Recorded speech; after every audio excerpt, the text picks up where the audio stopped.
Good afternoon, everyone. Welcome to MAD Security's webinar series. My name's Cliff Neve, and I'm MAD Security's Chief Operating Officer. I'll be your moderator today.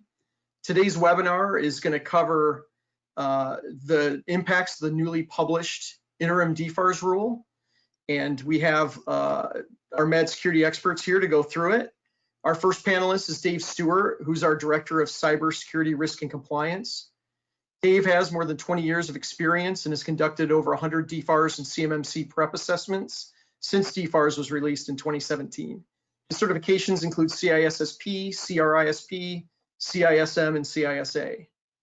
Don Sumner is MAD Security's Vice President of Sales, and he has over 25 years of experience with providing solutions to clients ranging from one-person businesses to Fortune 50 organizations. Don has been with MAD Security for over 4 years, and prior to that, he was a leader in the sales organization for Dell SecureWorks. If you have any questions at any time, feel free to type them in the question box, and I will make sure to get them to our panelists to discuss. What I'd like to do is start off this webinar with a poll question. And that poll question is, how many of you have seen and read the new DFARS interim rule?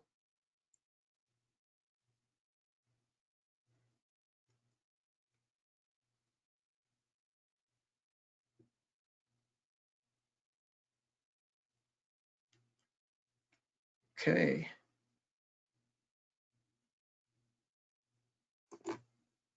All right, it looks like it was about 50-50.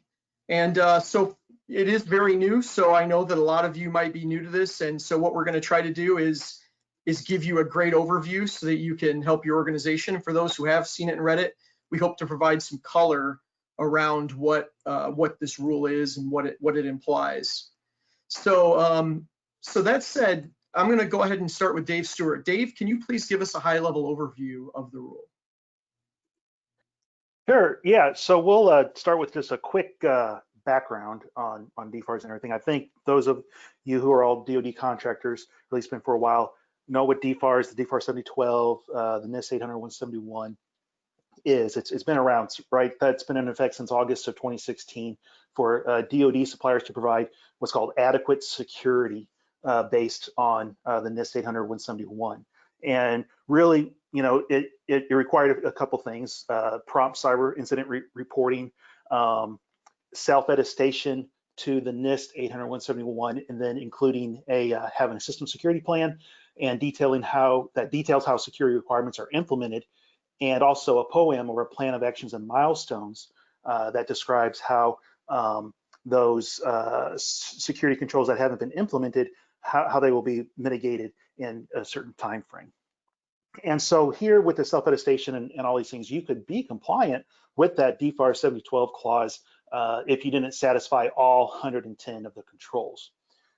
So on September 28th, 2020, the DoD issued an interim rule with 2 cybersecurity requirements, and that is the DoD assessment methodology and the CMMC framework. And I'm sure most of you have probably heard the CMMC framework. That's a cybersecurity maturity model certification. That's coming. That freight train has started, and but it's not quite here yet. But the DoD assessment clause is effective pretty much basically November 30th of this month. And then the CMMC clause is required on all contracts by the end of, or in October of 2025. So the interim rule requires DoD contractors to have a basic NIST 800-171 DoD assessment that is less than 3 years old at the time of contract award. There's also a medium and high version of this, but we're not going to get into that in this session because most contractors are going to be at this basic level. But the interim rule also requires that DoD contractors achieve a CMMC certificate at the level specified in the solicitation at the time of award and maintain it for the life of the contract. And this will be levels 1 through 5. So by, as I said a moment ago, by October 1st of 2025, contracts must include the CMMC requirements in all contracts. However, CMMC can be in contracts earlier than this. But I think that the key here is that DoD assessment. You're on mute, Cliff. The way most people like it. There you go. So, Yeah. the scoring for the DoD assessment is pretty interesting, Dave. And as I understand it, the scale is something like -203 to +110. And since this score has to be entered into the SPRS system, and it's what the DoD contracting officers are going to be looking at, can you walk through that assessment, how it might differ from the self-attestation that had been in place for the last couple of years, and what those scores might mean?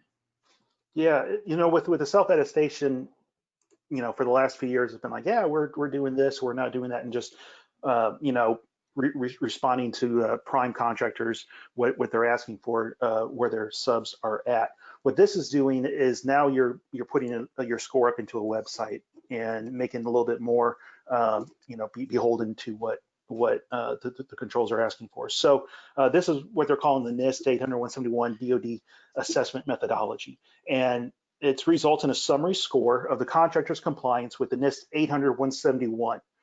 So I don't want to get this confused with CMMC, which is the same 110 controls and 171. Well, depending on which level, but it's got a multitude of different controls. For this assessment, it's the 800-171, those 110 controls. Now, each requirement is weighted based on the impact to your systems and to the CUI, CDI data. And typically, the controls have a score of either 5, 3, or 1. And actually, in one case, 110 points. But and that has to do with system security plans. But 110 is the highest score that you can have. That's with everything perfect.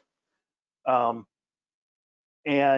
I would just say, suffice to say, to begin with, if you put 110 as your score, you're probably going to get some question to that, because I don't know of any. And I've worked with a lot of clients over the years, and very few are even complete at that with 110 controls. So don't just think you can pencil with this and say, yeah, we're all good. But basically, the 110 is the highest score you can have. That's a perfect score. Controls that are not met then starts subtracting from that score. And so it's very possible to have a negative score, which would be, I think, negative 203 would be like a negative score, of like if you didn't have anything in place. I know there's a lot of anxiety there, like, oh, putting in that negative score. But anyway, but contractors need to post their score in the Supplier Performance Risk System, or the SPRS. And so if your contract has the DFAR 7019 and 7020 clause, you must have this basic assessment score that is less than 3 years old. And then if that score isn't perfect, which I'm sure yours isn't going to be, you must submit the score and the date you expect to achieve 110 based on your POAM. So say, hey, we have a score of 30 or negative 30. And in our POAM, if we look at all the dates of the mitigations, we look to be all, will be completed by, September of 2021, for example. You put that in there. But this summary score must be included in all contracts, which has the 7020 DoD assessment clause, like I just said a moment ago. And then, and if these requirements are in the contract, a contract may not be awarded unless that basic assessment score has been done within that last 3 years. And so the DoD is going to use this as a factor, this SPRS score, as a factor in determining if a contractor is responsible to perform, meaning that they could find you not responsible or non-responsible due to a low score, and it may not be awarded. So of course, as a contractor, there's this pressure on you to have a high score, but you also have to be honest and forthcoming with what the way your system is configured currently. So basically, we're still a self-attestation. You just have a little bit of teeth around it now. Right, and as I understand it, the self-attestation, the score, what that allows is for the contracting officers to very easily verify, while some contracting officers can't or don't want to dig into a gap assessment in your POAMs and everything else, they can very easily and very quickly assimilate what a score of -20 or +55 means, so that they could more easily adjudicate that than they could in the past. And so what I'm going to do now is I'm going to go to Don. And Don, you're talking to primes and subs and DoD contractors every day, dozens of them. And so what are you hearing from them since this new DFARS rule dropped? Yeah, so Cliff, that's a good question. So we're hearing it's running the gamut across contractors in terms of what we're hearing from them. I mean, one of the things that's different is how contractors are approaching the November 30th deadline. Some that we talk to are scrambling to make sure that they get their score submitted by November 3rd, and then some are, more kind of thinking they don't have any kind of rush and are taking it easy on it. So I mean, it's really, really broad when it comes to that. They're also some contractors I talk to are a little irritated because they think that this is yet another new requirement on small contractors. But then others I talk to, I think, acknowledge the fact that technically you're supposed to already have your gap assessment and your POEM and your SSP by the December 2017 deadline, and so they just see it as another move when it comes to that. So I mean, I think it's absolutely all over the place in terms of what people are thinking. The people that I talk to probably the most, though, and I would say on our team, somewhere between 15 and 25 contractors a week would we talk with, and there are many of them that are seeing this as an opportunity to be more competitive in the bidding. I think there's a strategy that's kind of emerged that a lot of contractors we're talking to are thinking about. One of them, the first part of that is to make sure that they get their score submitted with a realistic. So there's a couple things. You got to submit your score. You also have to submit how long your time frame as far as how long you're going to be the proper CMMC level compliant. So step one is they want to make sure that they have a realistic time frame so that they don't kind of get into trouble not being realistic, and they want to get their score submitted. And then so that's number one, get the score in. Number two, let's now really take a good look at the foundation of compliance and cybersecurity maturity for the company. Let's revisit our gap assessment and talk through the controls, what we put forth, what's looking compliant, what's not, and whatnot. Get our POEM updated, because there is a very strong possibility from what they're hearing that POEMs are going to be needed to verify your score that you put up. And then look at the system security plan.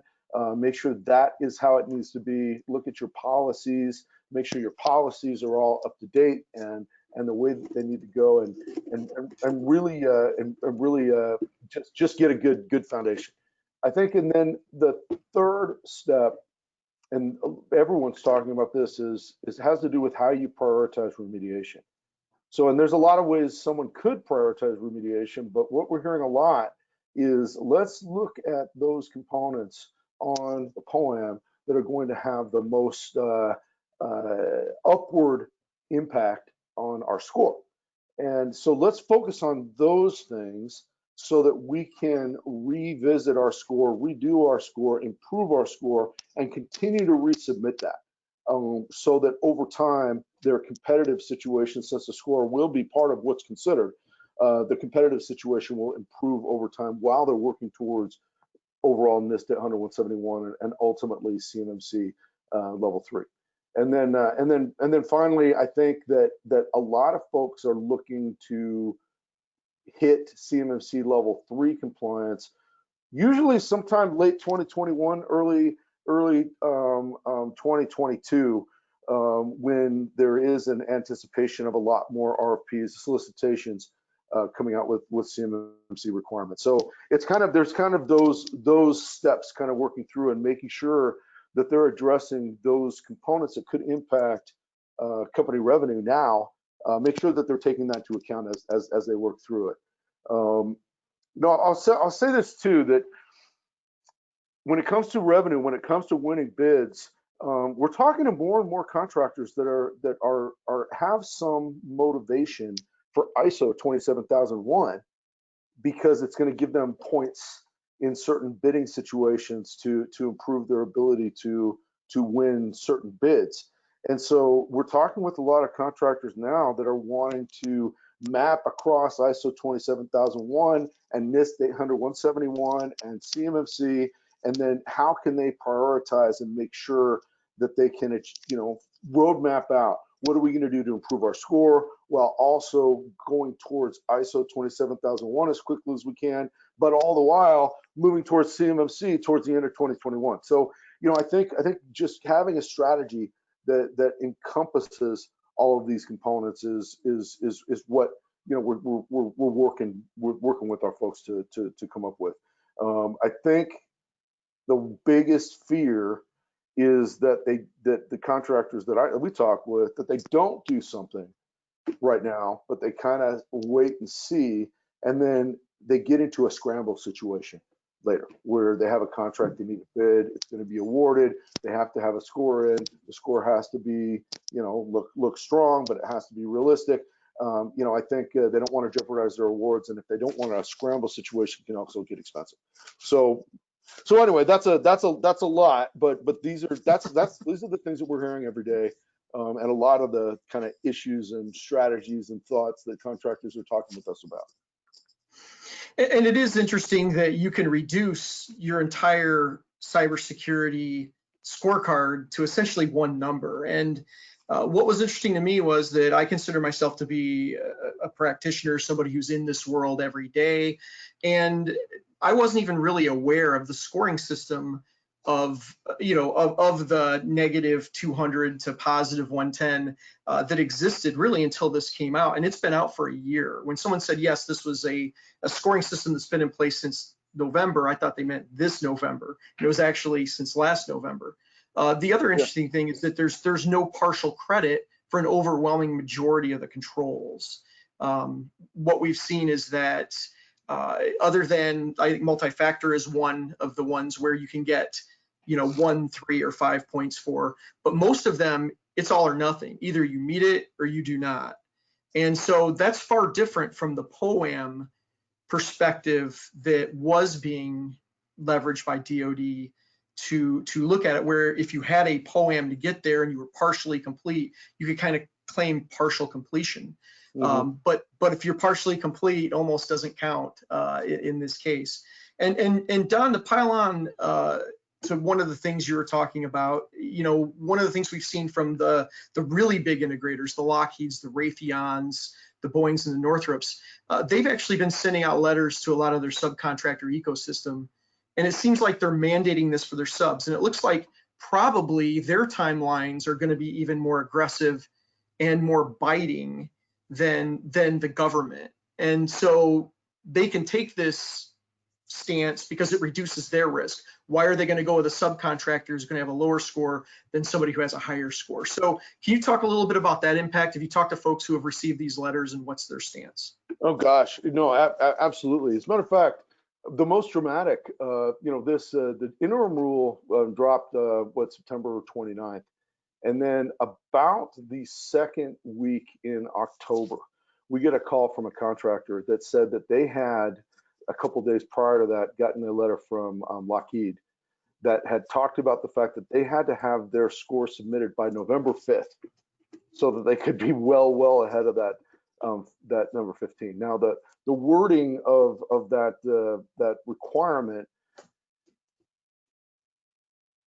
the clients that we talked with, the way they took it was that probably these big primes had bidding plans early on here in late 2020 and early 2021, and we're kind of trying to make sure that they were going to be able to have the proper subcontractors in a row. They were afraid that they're going to get left out if in some of these early bids if they didn't have their score submitted. So I think there's some uncertainty there because we don't know. A lot of the letters. I mean, I've seen or heard of letters from Lockheed and from Raytheon and from Aerojet and you know, I mean, there a lot of them are putting these letters out, and they're not particularly scary, like, you know, do this or something bad's going to happen, but it's also quite nerve-wracking for a lot of our clients to be getting these letters, have the requirements be sooner, even than November 30th, and the fact that it's so clear that these big primes, these big integrators are going to be all over this, and they know that's going to impact their ability to win these bids, and so I think it stands to reason to the smaller contractors that it's going to impact their ability to win. And if I could interject there, Don, so, you know, your score is not a one and done type of thing. Like, you know, just like, hey, we have a negative 25, and like, oh man, we're you know, that's what we're stuck with for the next, you know, for the foreseeable future. You can update that score as you complete things. So, I mean, yeah, you could probably go in there every day of the week if you, you know, if you're fixing things and keep updating your score. So it doesn't have to stay like that. It's not like a point in time and then you're stuck with it. You can continually go out there, update it as you are maturing your cybersecurity program. Yeah, so absolutely, Dave, absolutely. As far as a strategy that we're talking with contractors, I mean, it goes right along that line. They want to do their remediation, prioritize remediation based on those elements that are going to most quickly impact their score, so that they can resubmit and resubmit and resubmit and resubmit. So you know, it's one strategy, and it's one that a lot of contractors we talk with are talking about.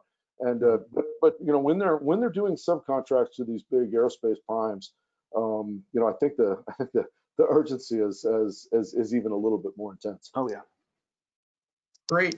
At this point in time, what I'd like to do is launch another poll question and just, you know, poll the audience here and see at what level or what level of CMMC that you think you might need to be.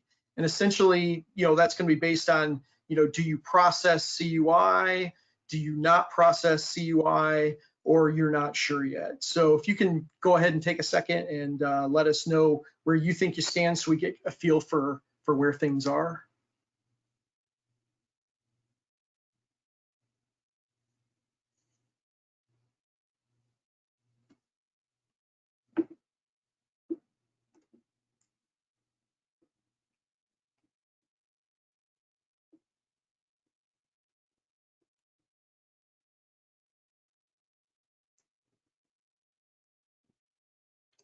Okay, great. I'll close it out now. And I'm not surprised. It looks like there's a good chunk of folks who, about 3/4 of the folks think they are going to be processing CUI or do currently.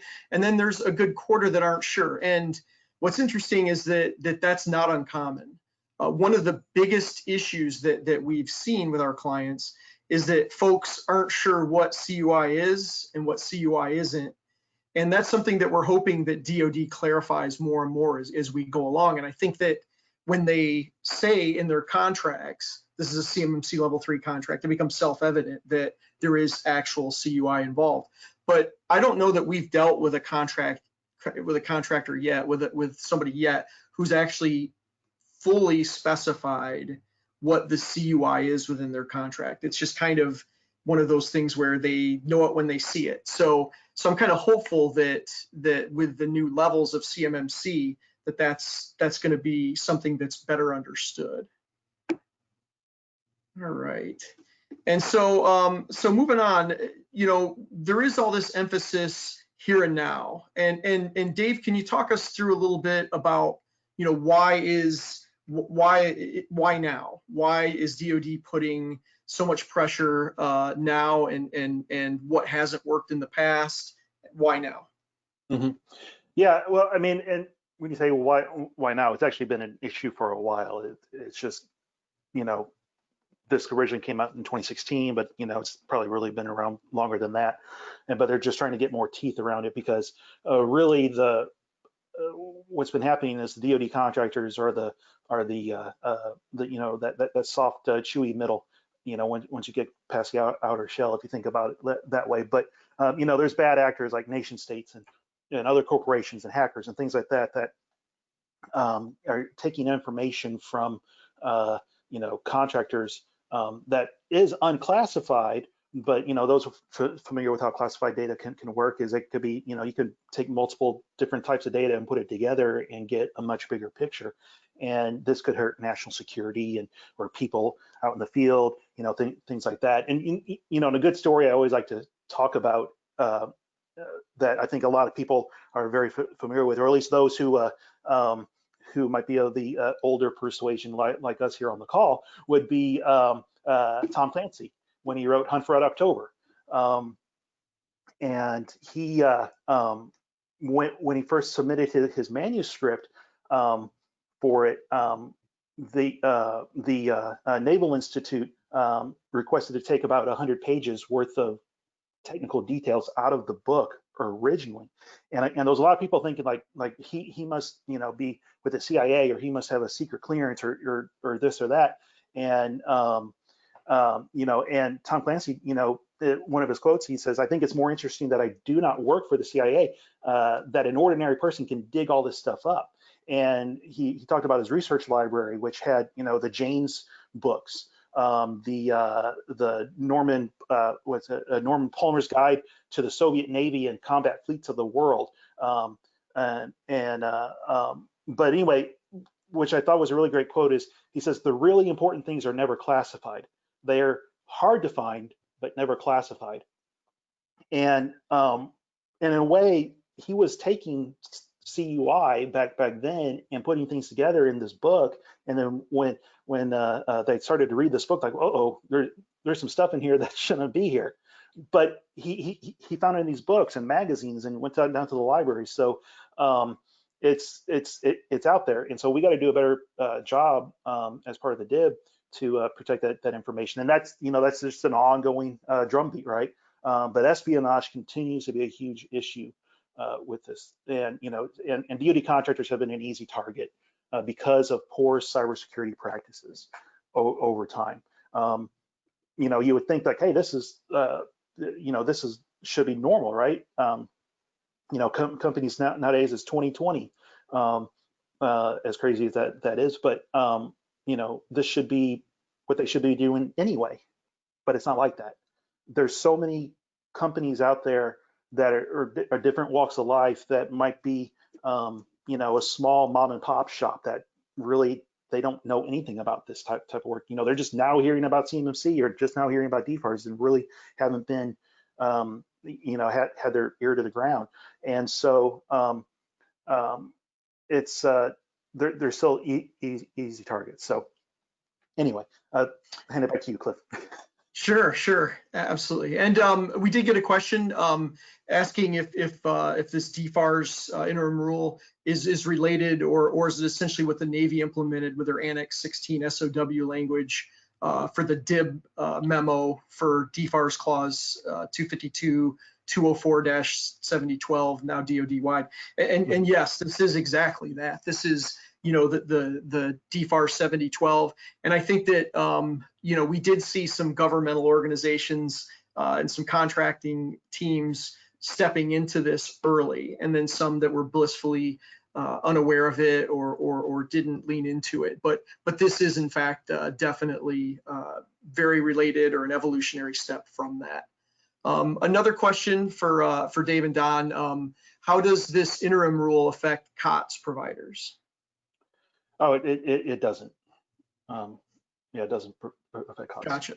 So they're kind of the only ones that are exempted that I've seen. They're the only ones that are exempted. Other than that, if you mow lawns, no matter what the contract is, if it's not COTS, you got to do it, because even if you do some of those things, you have to be at least CMMC level 1, no matter what, unless it's a commercial off-the-shelf thing, is what I've seen.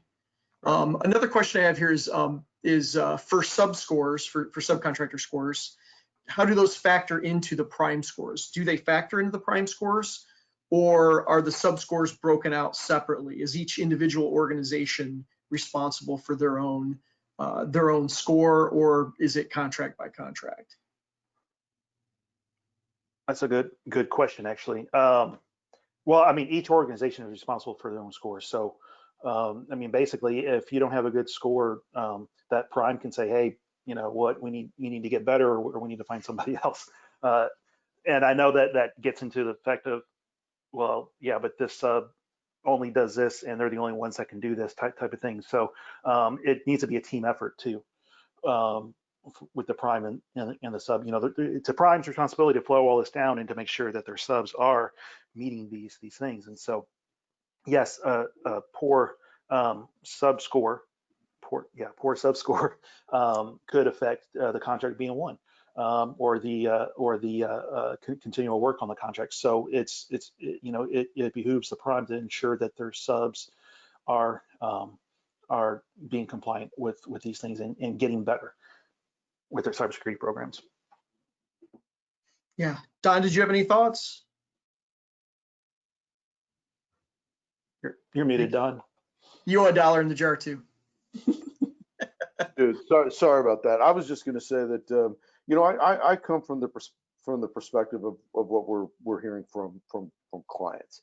So I don't know, have intimate knowledge as to how they're going to consider the scores of the subs in contract award. But I can tell you that the contractors that I talk with are very concerned that that will be the case, and therefore are focusing on making sure that that they show steady upward progress in that score to maintain position and gain competitive advantage. That's what I'm hearing. Great. And so I know that a lot of us are very familiar with the whole college routine of waiting till the end of the semester and then staying up night and pulling all-nighters to study and doing work. Dave, can you talk a little bit about maybe some of the controls where that's not going to work for, where waiting till the last minute, you're not going to be able to, 9 women can't deliver a baby in 1 month. Which processes might that apply to? Right. Well, this is 2020, so that might happen, Cliff. I don't know. But so the purpose of the interim rule basically is to bridge the gap until the CMMC comes fully into effect. And the difference between like the 800-171 and CMMC is that CMMC is maturity based. I think I said that a moment ago. But that your company has to be able to show how your policies and processes have been working over a period of time. Are they repeatable? Can we show evidence that it is being used? And so, when it comes to like different control families that have companies struggle with, one of the families is that risk management family out there, and that's one of the 14 of the 800-171 controls. But the risk management, I'll say this, very few companies I've assessed, or we have assessed this company, have any type of risk management program in place. Some might have talked about it or think about it, but they don't have any. And I can't recall any client that had a risk management process and policy in place, or just a risk management program in place. And the reason why I say that is, so if you look what the control says, the control says periodically assess the risk to organizational operations, which is your mission, your function, your image, your reputation, assessing the risk to your organizational assets and individuals.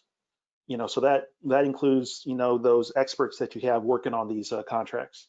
They're a target. But and this is resulting from the operation of organizational systems and the associated processing, storage, or transmission of CUI. And many companies are not set up to do this properly, especially DoD contractors. You have these small to medium-sized one where they just bid on contracts and they win contracts and they throw people onto the work and out into the military bases and all this stuff, and they don't think about their company and the operations running it.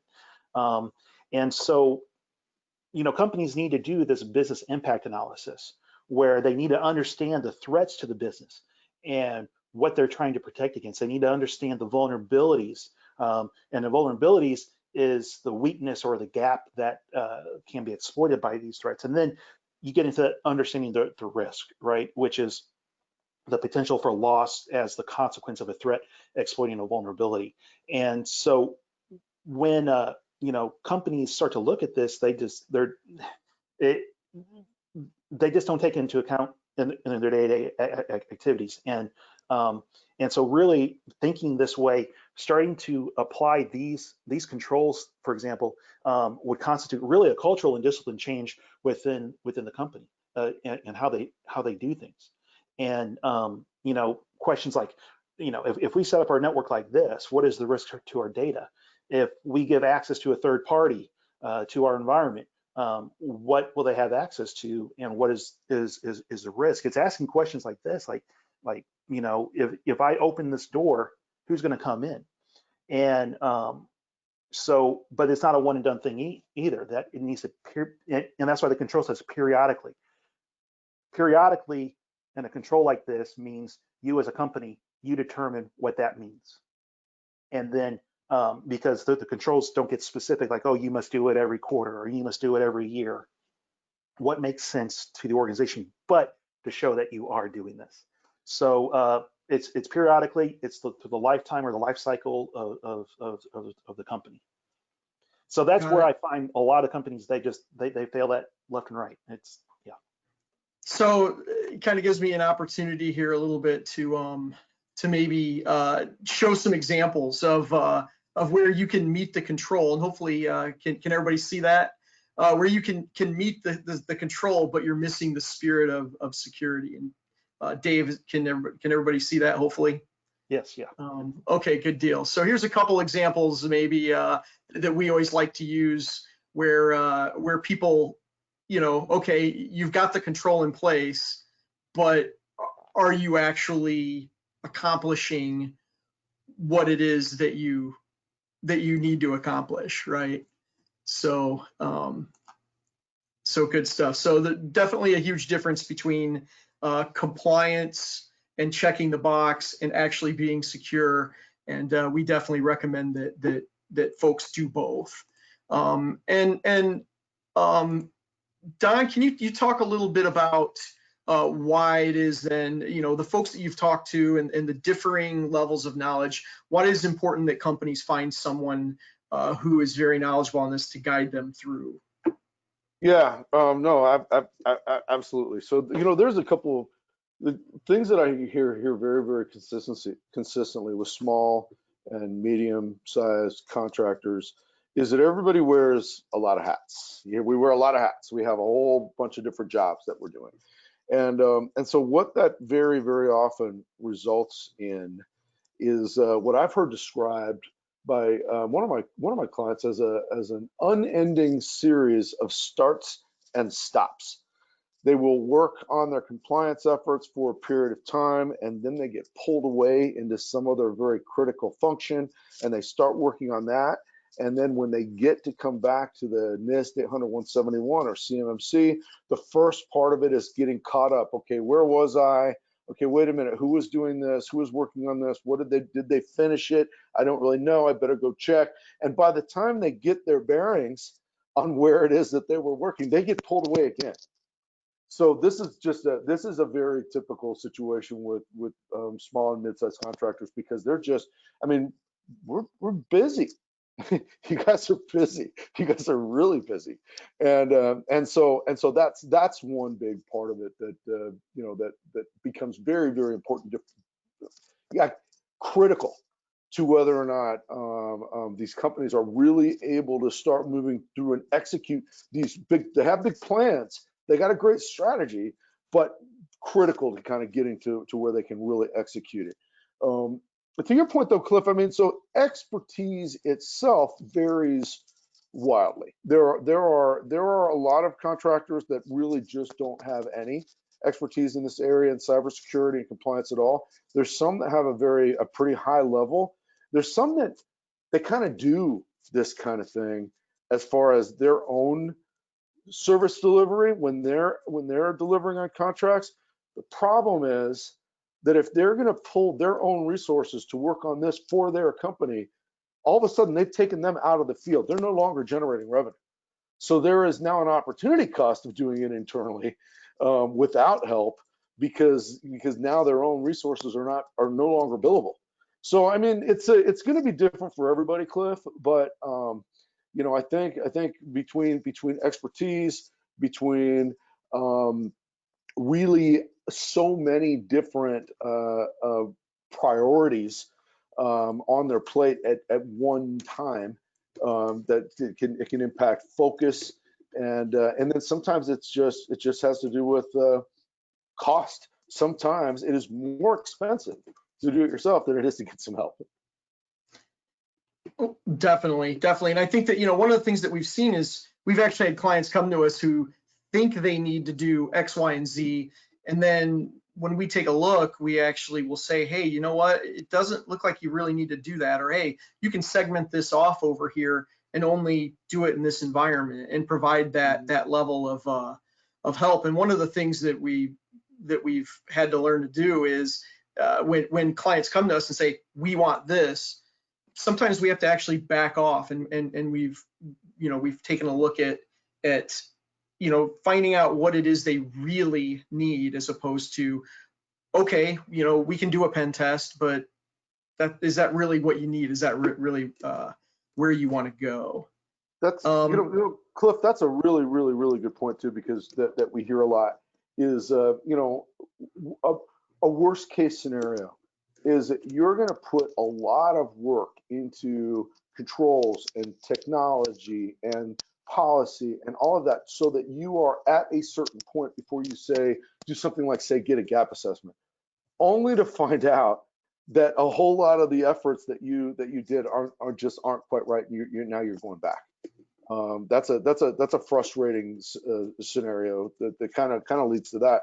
You don't want to. It's hard enough to find the time and the resources to do it in the first place. Who wants to redo it? Definitely. And so, Dave, one of the things that we've seen is that DFARS came out and it didn't have enough teeth, and then CMMC came out and it was taking too long. And now the interim rule was put in place to kind of speed things up. What is going on as far as CMMC goes? Is that now taking a back seat? Is that driving forward? What have you heard? Yeah, I mean, it's still driving forward. Like I said, that train has started, and it'll be there. And a certain percentage of contracts might have things with CMMC requirements in them by the end of this year, possibly. And the next year, with their CMMC assessors that are they're certified now to go out and certify companies. It's still kind of up in the air, really, how everything is going to come down. It seems like it changes week to week these days. But according to this interim rule, it's still going to be 100% in contracts by 2025. So as long as that doesn't change, it's still going to happen. So it's coming. It's going to be here. But right now, I think a company's goal should be, if they think they're going to be a CMMC level 3, which would be a good amount of companies, or even CMMC level 1. But really, let's focus on getting these 110 controls with 801.71 working. And really, those controls are based on cybersecurity best practices anyway. There's really nothing in there that is outlandish or that doesn't make sense to a company that doesn't even do DoD contracting. It's a pretty good subset of controls of best practices. But let's get these 801.71 controls in place. Let's keep working on them, and then continue to mature that cybersecurity program in anticipation of a CMMC certification. It could be sooner than later for some folks, but like Cliff said, you don't want to be that college student waiting to write your term paper the night before. Especially for CMMC, you just can't slap together a bunch of policies and processes, and then a week later say, all right, let's go get certified. You have to be able to show maturity over a period of time. Great. And one of the, hopefully everybody can see that, one of the slides that DoD shared, that Katie Arrington shared in one of her recent webinars, is this slide that kind of shows what's going on as far as NIST 800-171 and CMMC levels. And one of the interesting things is that the yellow that forms the baseline of all of these years is NIST 800-171. So it's expected, FY21, it's expected every year. There's no diminishing of that. And so you can see the CMMC level 1, 2, and 3 building off from that, culminating with that in 2024, we're pretty much there. In 2025, absolutely we are there, that we're going to be dealing with both CMMC and DFARS will be in every contract. And one of the reasons that DFARS will continue is that frequently those contracts are base +4 or base +9 or whatever. We've seen some interesting things in contracting, of course. So unless you issue a mod, then the subcontractor is compelled under whatever they signed the contract for and nothing different. But so I think that what we're going to see is that NIST 800, 171 and DFARS, and that was one of the good things I think that came out of this interim rule, was that it was re-emphasized that they addressed both CMMC and the DFARS interim rule and DFARS, and they basically said, look, NIST 800, 171 is going to form the foundation of these controls. And it would have been tragic if it hadn't, because that would have been, a little bit of additional work. So, so excellent. At this point, I'll see if anyone in the audience has any questions. And in the interim, if any of our panelists, if Don or Dave have any parting thoughts, but I think we've covered a lot of ground. Parting thoughts would be, it's still self-attestation, but you just have to report a score. Nothing really changed in terms of what you should be doing as a company, as a DoD contractor. So it's just a little different in terms of reporting up, but keep on fighting, and not fight against it. Keep on fighting to get your company better. Yeah, no. So what I would say is that I mean, to whatever extent possible, I think try to make lemons into lemonade. If we can turn this into a situation that actually does have a positive impact on revenue next year, then that it kind of makes it a little bit more worth it to go through all of this effort. So factoring in those things that are going to increase your competitive advantage in the near term helps make it all easier to swallow. Excellent. And the one thing I would like to point out is it's all for a good cause, right? I mean, when we look at everything from election interference to of other countries trying to interfere with things getting exfiltrated very, very regularly. And I was on a webinar yesterday where the keynote was demonstrating that the size of these incidents are getting larger. The record for biggest impact keeps getting broken every year. So we're seeing that because information is more prevalent and so much of it resides in the defense industrial base and with the subcontractors and everything else, that I think as good Americans, it's also part of our responsibility to do our best to defend the information that makes us great. So other than that, I really appreciate everybody's time. Don and Dave, thank you very much. Hopefully everybody got a lot out of it. Feel free to hit us up if you have any questions, comments. We would love to hear from you. So everybody take care. Have a wonderful weekend. All right, see y'all.